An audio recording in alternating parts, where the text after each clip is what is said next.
chosen ones. Ever wondered why your silence feels so loud? What if the very things you hide are what make you divine? Let me tell you about Elijah. Not the one in the Bible, though he'd probably be best friends with him, but a modern-day chosen one. Elijah walked through life like a shadow, quiet, reserved, almost invisible to those around him, but inside, a spiritual earthquake. Visions, insights, dreams that tore through the veil of this world. No one knew, not his family, not his co-workers, not even his closest friends. Why? Because what he carried was not meant for everyone. It was sacred, and it was heavy.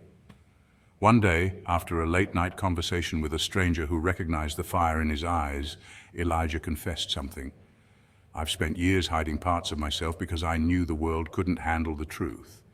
And that is the story of every chosen one. You carry divine secrets, and because of that, the world cannot see you for who you truly are. But that doesn't mean you're alone. What are these dark truths that chosen ones like you hide, and why do they stay buried in silence? As Carl Jung once said, knowing your own darkness is the best method for dealing with the darkness of other people. But what if that darkness is not evil, but sacred? Chosen ones, this video isn't just about revealing secrets, it's about embracing your hidden truths and understanding why they exist. So watch till the end, because each point might awaken something you didn't know was sleeping inside of you. Let's uncover the 7 dark things you, yes, you, hide from the world, and why it's time you honored them on your spiritual journey. Point 1, the depth of their pain. You smile, you shine, you radiate strength, but chosen one, what people don't see is the battlefield you've walked through barefoot. Your pain is the kind that would have crushed others, yet here you are. Not because it didn't hurt, but because you understood something deeper. Your suffering wasn't a punishment, it was a purification. It didn't come to destroy you, it came to reveal you. And that's why you never speak of it. Not out of weakness, not because you're avoiding it, but because you treat it like sacred ground, like scripture. Because every tear you never let fall in public, every night you held yourself together in silence was a divine conversation between you and God. And angels? Angels don't always wear halos. Sometimes they wear hoodies and a brave face, but let's not lie. This silence, this holy hush you've wrapped around your trauma like a prayer blanket can sometimes become a prison. You've become so used to being the strong one, the they'll never see me bleed one, that you've forgotten you're also human. And even angels ache. Studies in psychology have shown that repressed emotions don't just vanish, they linger, surfacing in ways we least expect. Fatigue, anxiety, even illness. It's not weakness to feel. In fact, true spiritual maturity isn't about pretending you're untouched by pain. It's about learning how to honor it without letting it define you. Pain refined you, yes, but it didn't erase your right to process it. You're not less divine because you get tired. You're not less chosen because sometimes the weight feels too heavy. Think of gold in the fire. It doesn't scream while it's being purified, but it changes, it evolves, and so have you. But even gold needs to cool down before it can be shaped into something lasting. So let this be your reminder. Your scars are not secrets. They are sacred signatures of your survival. And while you don't owe the world your story, you do owe yourself a space to feel. You've mastered endurance, now master release. Because healing isn't just about moving on, it's about making peace with the pieces you had to leave behind. Speak, chosen one, cry if you must. Even angels can ache, but they also rise. Point 2, the weight of their wisdom. You've seen things, visions in your dreams that felt more real than waking life. You've walked into rooms and instantly sensed the tension before anyone spoke a word. You've dreamt of people you've never met and events that haven't happened yet. You know things you've never studied, never read, never been told. It's like divine downloads are whispered into your soul at midnight. But let's be honest, if you ever stood up and said half of what you know, the average person would either call you crazy or start sprinkling you with holy water like you're an uninvited spirit at a Sunday service. This isn't because what you know is wrong, it's because it's too real, too raw, too unfiltered for a world conditioned to believe only what's visible, provable, and repeatable. You're not afraid to speak, you simply understand that not everyone is ready. There's a reason sacred texts, ancient tribes, and mystery schools kept their highest knowledge hidden behind metaphors, rituals, and symbols. Sacred wisdom is like a pearl at the bottom of the ocean. It's not lost, it's protected. Not hidden to punish, but hidden to preserve its value. Science has actually begun to validate some of these intuitive gifts. For instance, studies in quantum physics suggest that consciousness may not be confined to the brain alone. Intuition, precognition, and even collective unconsciousness, concepts once dismissed as fantasy, are now being explored seriously in modern research. There's a growing recognition that the mind and spirit are far more vast and interconnected than we've been taught. And you, whether you call yourself psychic, prophetic, spiritually gifted, or just tuned in, are part of that vanguard. The quiet ones who see through masks, who feel energy shifts, who hear truth in silence. You don't hoard your wisdom, you guard it because you know timing is everything. Just like you don't toss pearls before swine, you don't cast sacred insight into the chaos of careless ears. Your silence isn't weakness, it's discernment, it's spiritual intelligence. So while the world busies itself chasing surface-level answers, you hold the deep knowing. You're not hiding, you're waiting for alignment, for readiness, for the right moment when wisdom won't be wasted but received. Until then, you walk in quiet power because the truth doesn't need to shout. Point 3, their constant feeling of isolation. Crowds feel lonely, parties feel like noise, and even in rooms filled with people who love you, you sometimes feel invisible. It's not that you don't appreciate their presence, it's just that your soul longs for something deeper, something real. While others are content with surface-level conversation and shallow bonds, you crave soul-to-soul connection. You don't just want to talk, you want to feel, to be seen, to resonate, but that kind of resonance is rare. That's why over time you've become a master at pretending. You've learned the art of smiling with your mouth while your spirit stays silent. You've polished the performance of being okay, even when your inner world is in drought. You laugh, you engage, you show up, but underneath it all, you're still waiting for that one frequency that matches your own. Psychologists have a term for this: emotional loneliness. It's different from social loneliness. Social loneliness means you lack people to spend time with. Emotional loneliness means you lack people who truly understand you. According to a study published in the journal Personality and Individual Differences, emotional loneliness is actually more damaging to well-being than being physically alone. And yet, many high-functioning individuals, especially deep thinkers and old souls, live with it daily. It's not depression. It's not introversion. It's the aching space between what's around you and what your soul truly needs. But here's the twist. You're not broken for feeling this way. You're actually highly aligned. See, the more in tune you become with your inner self, the less satisfied you are with the superficial. You've outgrown the small talk, the forced smiles, the need for approval. You're not just walking away from noise, you're walking toward clarity. You keep moving, not because you're running from people, but because you're searching for presence. You crave real ones, not just anyone. And until that energy finds you, you're content being solo. Because alone doesn't mean lost. It can mean centered, peaceful, powerful. When the world fails to meet you where you are, don't lower your frequency. Stay high, stay aligned. Keep vibrating at your truth. The ones who are meant for you, they'll feel it. And when they do, it won't just be company, it'll be connection. Point 4, the spiritual battles, they fight in silence. The demons you fight don't stand before you in some dramatic, fiery battle. They live in your head, whispering doubts, fears, and insecurities when the world goes silent. They don't wear horns. They wear the voice that tells you you're not good enough, that you'll never heal, that your past defines your future. These are the invisible wars fought in the quiet of night, when you stare at the ceiling hoping for sleep, but instead get visited by old traumas dressed as memories. Spiritual warfare isn't always about dramatic possession or exorcisms. It's the battle between your higher self and the parts of you that still believe lies you were told in your lowest moments. This is shadow work, the uncomfortable, gritty process of confronting everything you were taught to suppress: your anger, your guilt, your shame, your pain. Carl Jung, the Swiss psychiatrist who coined the term shadow, described it as the unconscious aspect of the personality that the ego does not recognize in itself.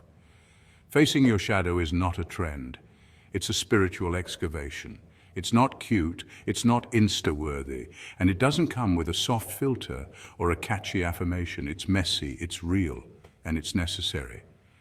And then there are the dreams, those strange, vivid, exhausting journeys where you feel like you're fighting something you can't see, running from something that wears a familiar face, or waking up with your soul tired but your eyes dry. These dreams aren't meaningless. In many spiritual traditions, including indigenous and Eastern beliefs, dreams are considered realms of divine communication and battlefields of the soul. You may not tell anyone about these nighttime fights, but you wake up every morning still standing. That alone makes you powerful. You're not weak, you're a warrior. But you've learned to cloak your strength in humility. You walk through the world looking like a wanderer, like someone who's unsure or quiet or different. But deep down, you fought battles that would have broken most people, and you keep going. You keep praying, meditating, showing up and smiling, sometimes with tears still in your eyes. That's not weakness. That's resilience. That's divine fortitude, the kind that makes even the heavens pause and take notice. So if no one's told you today, you're not lost. You're just moving in sacred silence. Keep walking. Point 5, they're unexplainable gifts. You've probably had moments where a song came on at the exact right time, lyrics speaking directly to your situation as if the universe had slipped a note into your ears.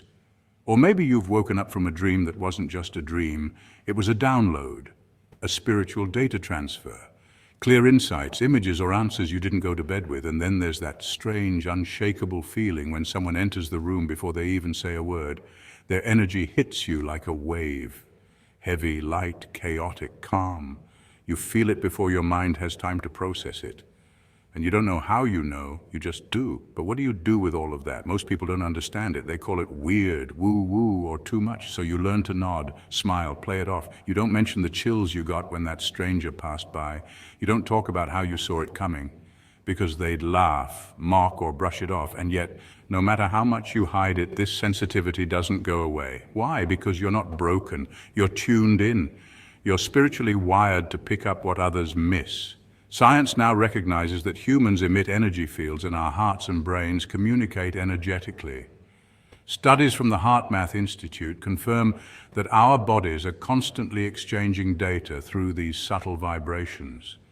What some people call intuition or vibes is often your nervous system and soul collaborating to keep you aligned. You're not imagining it. You're perceiving a layer of reality others haven't tuned into yet. Think of it like a radio. While most are stuck on static or playing the same repetitive station, you're surfing the airwaves of higher consciousness, divine frequency, sacred signals.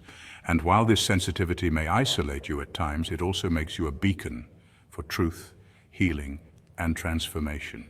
So no, you're not crazy. You're gifted, you're connected. You're not just hearing music, you're decoding messages, not just dreaming, you're receiving guidance, not just feeling energy, you're translating the unspoken, and one day others will wish they'd listened when you tried to share. But until then, stay tuned. Your divine frequency is your superpower. Point 6, their power to heal others but not themselves. You have the extraordinary gift of being a light bearer. The one who speaks life into the weary, who stitches shattered hearts with compassion, and who stands tall as a lighthouse for the lost and wandering. Your words heal, your presence comforts.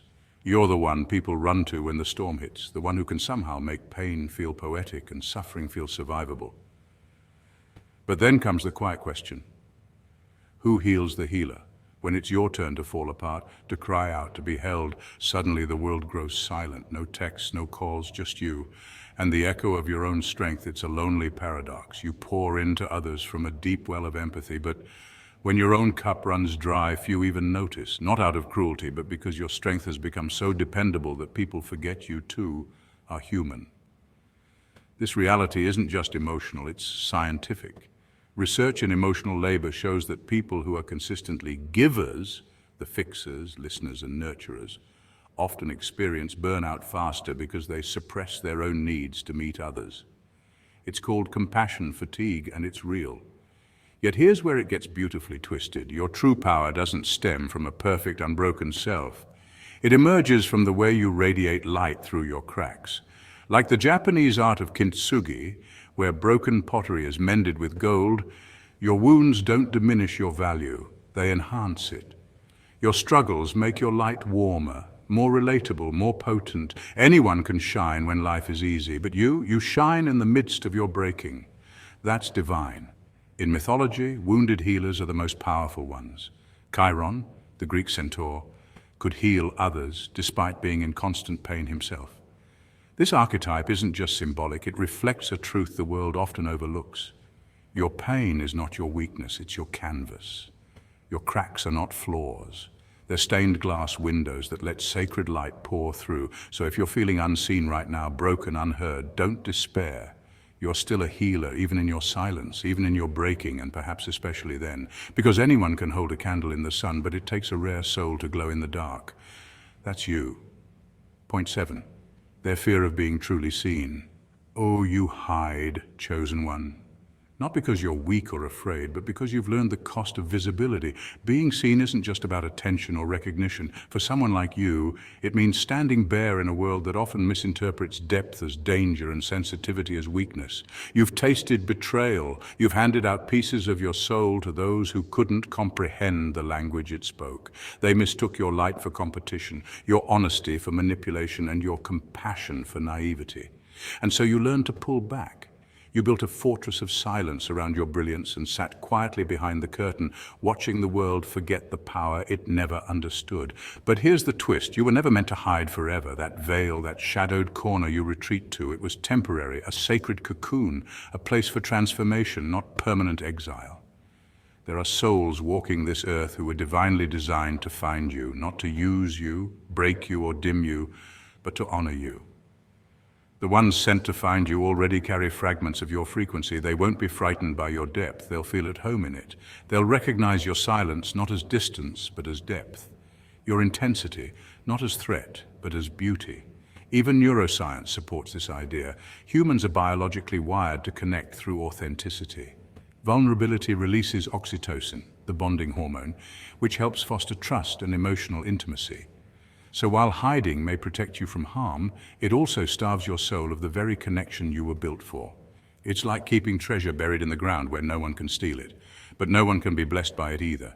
Let them see you, chosen one, not everyone, not carelessly, but let those divine appointments happen.